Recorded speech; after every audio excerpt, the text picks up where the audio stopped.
What's that? PSG are gonna win the Champions League next year? Oh, don't make me laugh. Oh, hello. Welcome to yet another World Cup qualification preview.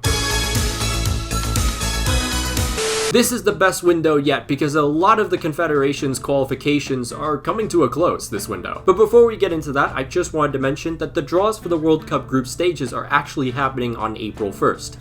Yeah, I know, April Fool's Day, it's odd. But with that being said, I'm actually going to be live streaming my reactions to the World Cup draws. So right now, stop what you're doing, go follow my inactive Twitch, and we'll have a fun time on April 1st. Also, these previews and reviews usually do well, so if we can get 4,000 likes, that would be fantastic. So here's the list of nations that have already qualified for the World Cup. We have Qatar, for obvious reasons, to begin our list. Then from Europe, we have Germany, Denmark, France, Belgium, Croatia, Spain, Serbia, England, Switzerland, and the Netherlands. From South America, we have Brazil and Argentina, and then finally from Asia, we have Iran and South Korea. There are still 33 spots remaining, and a lot of them will be determined in this window.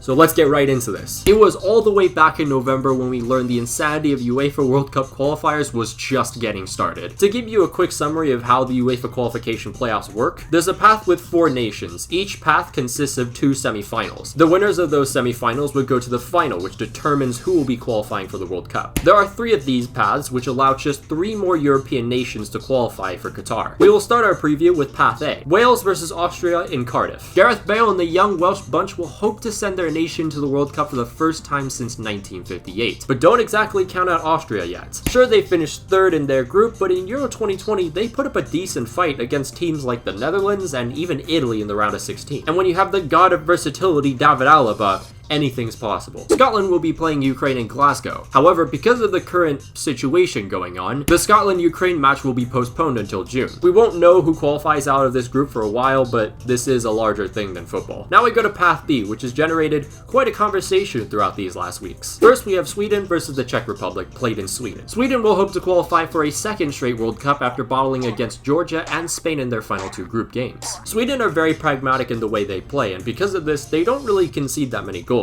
However, their goal scoring is kind of lacking, especially in these last 2 games where they haven't scored 1 bit. Alexander Isak has 4 goals and he'll have to play a huge part in Sweden's success. Zlatan isn't exactly out of the conversation either, but he's suspended for the semi-final after deciding to shoulder check Azpilicueta. The Czech Republic have not qualified for the World Cup since 2006. This is when they had the likes of Petr Cech, Tomáš Rosický, Jan Koller, and a 33-year-old Pavel Nedved. They come into these playoffs with a relatively younger squad and a bunch of established players. Tomáš Souček has 3 goals so far in qualifiers. Antonin Barak could be an attacking threat as he has 10 goals in Serie A. But of course we have Patrick Schick, or as I like to call him, the Crimson Chin. He only has 2 goals in qualifiers so far, but he is a top 5 goal scorer in Europe right now. The Czechs may have finished 3rd in their group, but they just barely missed out on 2nd. Do not underestimate this team, especially since this team went to the quarterfinals of the European Championship. And then on the other side, we have Poland versus Russia. In Russia.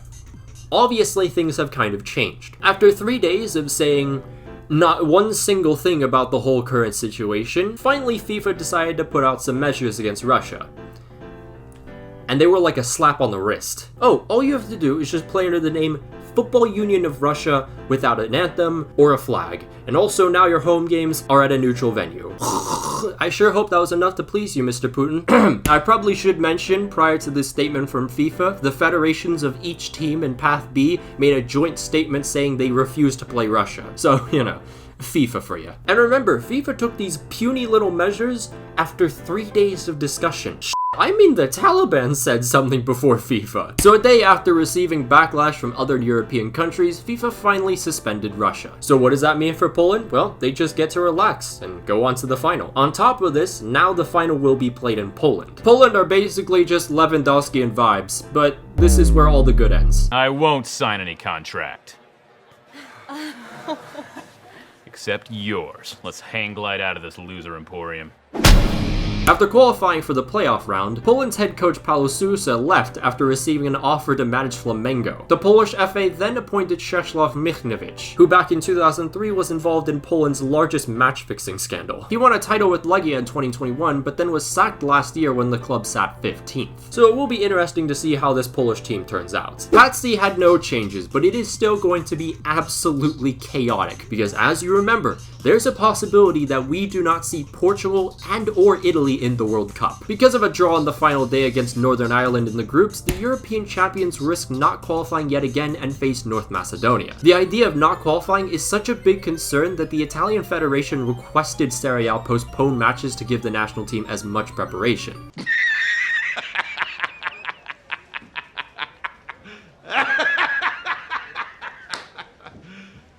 Serious? Italy will hope to qualify after missing out on the 2018 World Cup. However, back in January, the Azzurri dealt a huge loss with their main attacking threat Federico Chiesa out due to an ACL injury. Giacomo Raspadori has shown great goal-scoring ability for Sassuolo, however. Luckily though, Italy's defense never seems to age and they have Gianluigi Donnarumma, but I wouldn't exactly count out North Macedonia yet. This team will play every match in this window like their lives depended on it. Their key player is Enis Bardi, who scored 4 goals. He was actually sentenced after driving without a license, but he still plays for Levante, so I don't think that's going to be an issue for North Macedonia. Other important pieces include Elif Elmas and Alexander Tchaikovsky, who both have 4 goals also. Keeper Stole Dimitrivski was really solid in Euro 2020, so don't forget about him too. And now on the other side, we have Portugal playing Turkey at home. Portugal yet again failed to automatically qualify for an international tournament. Going into the November window, they had an advantage with their 2 games to Serbia's 1. However, they failed to beat one of the worst Irish sides in years and also lost to the Serbians. Portugal have plenty of talent, which on paper sees them qualify out of this path. The problem though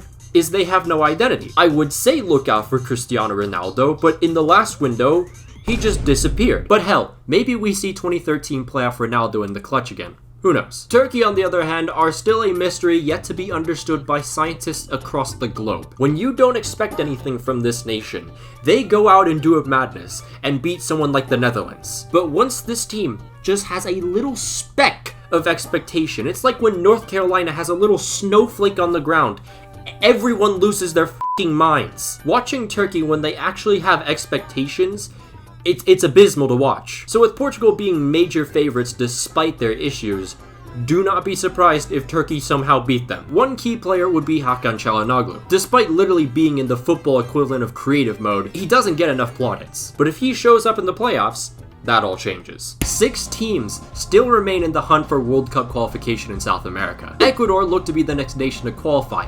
1 single point and they're in. They start the window against an already eliminated Paraguay away from home. Paraguay have not won since last September, so Ecuador should beat this team. Now on the off chance that they lose to Paraguay, Ecuador's other match is kind of difficult. Their last game is against Argentina at home, and I'll be honest, they probably don't want to have to rely on getting results in this match. The good news for Ecuador, however, is they are guaranteed intercontinental playoffs no matter how many points they earn in their last 2 matches. And even then, there's a less than 1% chance that they fall into that spot. Lower down the table, we will see fireworks.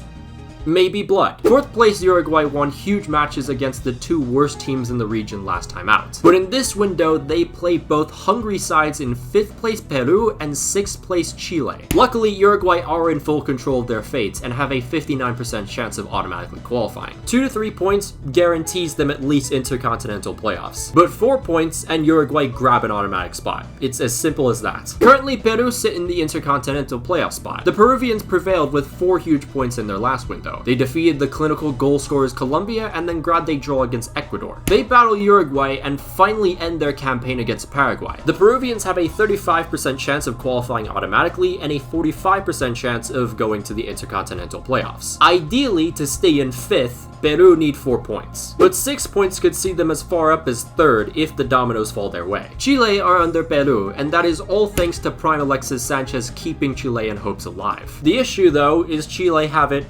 very difficult this next window. They play Brazil away and then Uruguay at home. I'm fighting for my life. Y'all killing me with this. Luckily though, Arturo Vidal is back, and this is the exact man you'd want in a fight like this. And if Alexis Sanchez can bring more magic, it is possible Chile sneak in. There is only a 2% chance of Chile automatically qualifying and just an 18% chance for them advancing into the playoffs. Chile realistically need to win both matches, which but a single win could still see them qualify if Peru or Uruguay shit the bed. 7th place Colombia have by far the most ideal last 2 matches of any of the contenders. But here's the problem, and I'm sorry to sound like a broken record here. Colombia have gone 7 consecutive matches without scoring a goal. They just can't score. It is actually impressive how bad this team is in front of goal. Colombia have a 16% of advancing to the playoffs and just a 1% chance of automatically qualifying. They need 4 points to even see themselves potentially advance to the playoffs. But realistically, they need all 6 points. And even that could not be enough. Simply put, if Peru and Uruguay both get wins in this window, Colombia's out. Now, it says Bolivia can still qualify for the playoffs, but let me tell you just how unlikely that is. Less than 1%. Bolivia would need to beat Colombia away from home and then goddamn Brazil at home. They would also need to have Peru lose twice. They would need Chile to not earn more than 2 points, as their goal difference would make things even harder for Bolivia. But it's not like Peru's goal difference is any better, it's still like an 8-goal gap currently. So in summary, Bolivia are quite honestly We finally see who are the African nations qualifying for the World Cup. The playoffs for the African Confederation is pretty simple. 10 teams, 5 matchups. Each matchup is a 2-legged tie. First, we have Mali versus Tunisia. The first leg will be played in Mali and the second leg in Tunisia. This is actually a massive morale boost for Mali, who played all their second round qualifiers in Morocco. These two did actually play each other recently in the AFCON. Mali won in slightly controversial fashion, and by slightly, I mean the final whistle was blown before 90 minutes. Twice. Mali have never qualified for the World Cup, and this draw gives them a pretty decent chance. They have so many quality central midfielders, and their main attacking threat is Ibrahima Kone. He has 5 goals in qualifiers, and his career total is 11 goals and 10 caps. Defense is quite solid too. Despite the fact that most of their opponents in their group were pretty weak, it is still impressive that they didn't concede a single time. Tunisia will seek their second consecutive World Cup appearance. However, their form hasn't been too great as of late. They lost their second to last qualifying match against Equatorial Guinea, and they also lost to the aforementioned Mali and also Gambia in the AFCON groups. They did, however, beat Nigeria to advance to the quarterfinals. Wabi Khazri will be extremely important. He scored 3 goals in qualifiers so far, the most of any Tunisian player. Next up, DR Congo versus Morocco. DR Congo come into this as the worst ranked nation in this whole bunch. There was also some controversy that questioned their entrance into the playoff round to begin with. FIFA states you can make 5 substitutions in 3 separate windows. What DR Congo decided to do in a must-win match against Benin was sub in 4 players in 4 separate windows. That's kind of illegal. DR Congo's last appearance in the World Cup was back in 1974, when they were a one-party totalitarian dictatorship called Zaire. They were close to qualifying for 2018's edition when DR Congo finished 1 point below Tunisia. Diomersi Mbokani is the nation's top scorer in qualifiers with 4 goals, so he is going to be very important in this tie. Morocco will hope to make it 2 straight appearances in the World Cup this year. Morocco's head coach does not tolerate any indiscipline, and he's shown to be a good enough tactician to not even need players like Hakim Ziyech. Of course, the key player here is Achraf Hakimi. There's no doubt there. I've been told that the Moroccans see this man as a living god, and why shouldn't they? He is easily one of the best creative right-backs in the world. No doubt there. Then we have Ghana versus Nigeria, and Ghana quite literally shouldn't even be in this round. But I digress. In AFCON, the Ghanaians were absolutely horrendous. They even lost to the Comoros. The goddamn Comoros. And this is odd because they have the likes of Thomas Partey and Kamaldeen Sulemala. Andre Ayew also has 3 goals in qualifiers so far. On paper, the Ghanaians have quality and potential to be great, but they're not playing up to the caliber of what they possess. They scored just 7 goals in a relatively weak qualification group. There have also been rumors about the return of 37-year-old Salim Montari. He's had a decent start at his new club Hearts of Oak, but can that replicate in Ghana's biggest matches of the year? Now, I would consider Ghana dead and buried, but they are playing Nigeria, and I don't know what the hell to think about Nigeria. Much like Ghana, this is a team with a lot of high-end talent, that just doesn't perform. Nigeria didn't look amazing in qualifiers, but showed some flashes of what they're capable of against Egypt and AFCON. Napoli's Victor Osimhen has 4 goals to his name and hopes to send the Super Eagles to Qatar. Ademola Lookman, who is having a decent stint at Leicester this season, will be making his first cap for Nigeria too. Next up we have Cameroon versus Algeria. The first leg in Cameroon, the second in Algeria. Cameroon snatched away Ivory Coast's spot in the playoffs thanks to Karl Toko Ekambi. In qualifiers, this team doesn't have a distinct top scorer, but 5 players have scored twice for them. This was very different in AFCON, however, with Vincent Aboubakar scoring 8 goals,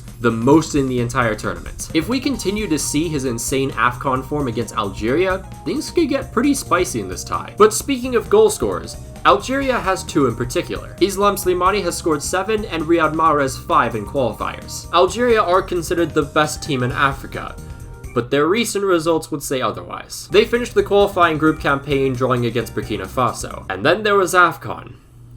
They were bad. The reigning champions went winless in their group and had an early exit from the tournament. However, the Algerians will hope to bounce back from this trough and ride the plane to Qatar. Finally, we have the most anticipated tie in Africa. It couldn't get better than this. Egypt versus Senegal, an AFCON final rematch. Having barely missed out on winning AFCON, Egypt will be out for blood. Mo Salah, who didn't get to take a penalty in the final, will have an extra chip on his shoulder as well. Senegal, on the other hand, won their country's first ever AFCON, and they could use that momentum into the qualifiers. They have a ton of quality, but of course their key player is Sadio Mane. He has 3 goals and 2 assists in 7 AFCON matches and another 3 goals in qualifiers. And watch out for the keeper battle as well. Edouard Mendy versus Mohamed Abou Gabaski, who are both exceptional keepers. Canada need just 1 point really, but a win will confirm their place in Qatar. Hell, Canada could lose all their remaining qualifiers and still automatically qualify. They play Costa Rica away, Jamaica at home, and Panama away. Costa Rica and Panama will play with all they have, but Canada should defeat Jamaica. One more window of United States qualification.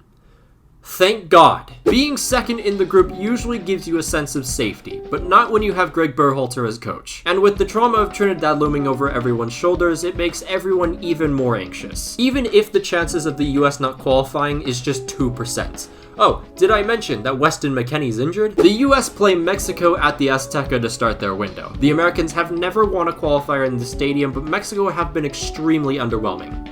Although, we probably will still lose because we have Greg. We went sicko mode on Christian. But then the fixtures get a little easier with Panama at home and Costa Rica away. Panama is the big one here. If the US can beat Panama, simply put, I think we're in the World Cup. Mexico are just behind the US with a worse goal difference. Last window was huge for the Mexicans to get the country back on track, 7 points out of a possible 9. And for how underwhelming they have been, Mexico would have to f*** up so horribly to not qualify automatically. Panama are just holding on to that playoff spot with 17 points. The last 3 matches Panama has to play are not exactly ideal though. They start the window with the match against Honduras at home, but then they play US away and Canada at home. Costa Rica are breathing down their necks in 5th, hoping to make their 3rd straight World Cup, but their schedule is almost identical to Panama's. Canada at home, a must-win in El Salvador, and the US at home. The battle will more than likely go down to who can nab the most points from Canada and the US. And this is where Costa Rica actually have an advantage based on history. The US since 1992 have never defeated Los Ticos in Central America. But expect this battle for supremacy in Central America to come right down to the wire. El Salvador are actually still able to finish in the playoff spot. Unfortunately, their chances are also less than 1%. They would need to win all the remaining games, Jamaica away, Costa Rica at home, and then Mexico away. They would also need to rely on Honduras to beat Panama because a draw would not be enough due to the large goal difference. I do not like the looks of that thing. Other things that would need to happen include the world freezing over, Stan Kroenke's demise, world peace. Yeah, they're basically fun. On to Asian qualifiers, and Group A just has 1 spot remaining. The playoff spot. The UAE hold on to this spot currently. Lebanon are 3 points below the playoff spots. Their 2 remaining matches are Syria at home and then Iran away. UAE's schedule difficulty is pretty similar. Iraq away and then South Korea at home. And this is great news for UAE. The overall World Cup qualifying top scorer Ali Mabkout will be back. Then there's Iraq, who I personally think could potentially grab the playoff spot on the final day. If Iraq can grab a win against UAE at home, the UAE play South Korea after, and Lebanon of course play Iran Iran, and it's pretty unlikely that we see either of these teams grab points from the top two. On the other hand, Iraq's last match is against last place Syria away. However, Syria again are playing in a neutral venue. There is a problem, however. Iraq have not won a single qualifier. All their points have come from draws. And just like Syria, they also play their home games at a neutral venue. Let me have him! Send him down! Give him to me now! Remember, you have only 2 matches. With the bottom 3 eliminated, Group B is just a battle between the top dogs. No one can be eliminated, however, every nation is hungry for the 2 automatic qualification spots. Saudi Arabia's form has dipped a little after an exceptional start. They drew against Australia last year and were picked apart by the Japanese last window. The Saudis' remaining matches are the Citizenship Merchants at a neutral venue and Australia at home. They will easily beat the People's Republic of Brazil, so Saudis across the world, do not fret. Japan are on fire with 4 straight clean sheets, and the win against Saudi Arabia last window has summed up how much this squad has grown. However, they will be without Takehiro Tomogotsu, who is a huge part of their defense. Japan plays Australia away, and if they can prevail yet again, the automatic spot is theirs. Their last match is against Vietnam at home, just in case things don't go as planned in Sydney. Australia have a very difficult 2 matches in front of them, Japan at home and Saudi Arabia away. They will more than likely need to win both matches to steal an automatic spot. However, Aaron Moy will be out for both games due to COVID, which does not help Aussie hopes at all. So next up we have the Oceania qualifiers. And unfortunately, because of timing, the OFC qualifiers will actually have happened. Most of them will. But I'll be honest, I don't think most of you guys will have watched the qualifiers, so I'm just gonna go along with this preview like nothing ever happened. Oceania's qualifiers will take place in Qatar. There are 2 groups, 4 teams each. The top 2 of each group then advance to the one-legged knockouts. The winners of those 2 semis will go on to battle in the final, and that will determine who faces the 4th place CONCACAF team. New Zealand are obvious favorites, with Chris Wood being a key to their success. He has 28 goals in 61 caps. In fact, 2 more goals and he becomes New Zealand's all-time top scorer. But don't be too certain about New Zealand. The Solomon Islands have an exciting group of youngsters who in the long run could put up a decent fight. Striker Rafael Leai will be making his first cap, he actually already did, for the senior team, and he's a very exciting prospect. The 18-year-old had 14 goals in 12 caps for the under-17s. Tahiti have 29-year-old Tiao Nui Tehao, which I absolutely butchered that name, I'm sorry, but he has 24 goals in 31 caps. Fiji striker Roy Krishna could do some damage too. He has 21 goals in 38 caps. New Caledonia's captain Bertrand Kai has 23 goals in 41 caps at age 38. How do I know any of this stuff? Wikipedia. And that was your World Cup preview for the month of March. It is going to be an exciting time and I cannot wait for the review. And unfortunately, that will have to come out after the group stages. Because listen, man, 2 days is not enough to make a banger video. I'm sorry, it's just not possible. But a massive shout out to all our patrons: Janos Balas, Alex Rod, Daniel Ortiz, Joseph Bonfante, Nguyen Mintang, The Motor Drive, Victor, Dominic Griffin, Emmett Shea, Louis Tomacus, Andres Was Never Here, Big Bird, Cash Getty, Ixo, Itachi the Homie, James Huggett, Casa Chiefs, Mark Morcos, Mohammed Al-Bakhail, and Nathan Trong. If you'd like to join the Patreon, there'll be a link down below and up in the annotations above. You can follow my Twitter if you'd like, follow my Instagram if you want, follow my TikTok, trying to get to 7,000, and of course you can follow my inactive Twitch, which will be streaming on April 1st, remember that. But anyways, until then, I'll see you guys.